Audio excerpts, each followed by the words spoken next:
one thing you've talked about, you believe like basically to be a great founder, you have to write code, but you yourself didn't write code. So there is something there.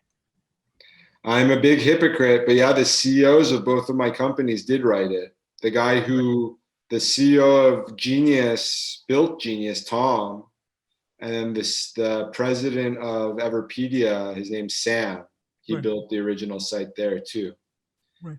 That's why, I mean, so Tom, in some ways, he's a good CEO because he did what I'm saying. He built the product himself.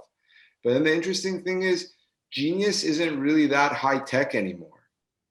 We're kind of starting to turn into a media company. The main thing that's popular is the YouTube channel, which is just, it's a YouTube that artists go on and we do interviews. We're trying to build some high tech things. Like we just launched Genius Live, which is a way to do interactive concerts for artists.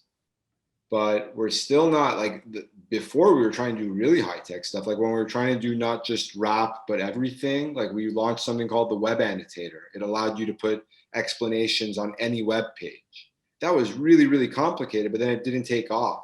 Right. So that's why I think at this point, like when you're starting a company, yes, the coder should be CEO.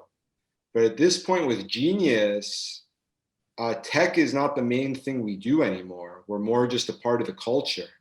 So I think at this point, we need a CEO who's more of a cultural leader.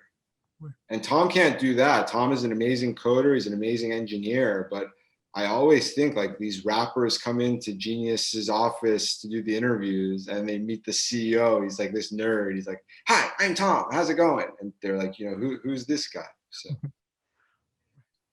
So that changes too. Just like, you know, I don't code, but I think I'm good along with someone who codes for an early stage company because I can be passionate, I can bring the traction, and then the person who codes can build it. Right. But then once it gets later stage, I start to become a liability because, you know, I say a lot of crazy shit. But then the coder guy kind of becomes a liability too, because eventually it doesn't matter if you know how to code. It's more important to have authority and to have respect.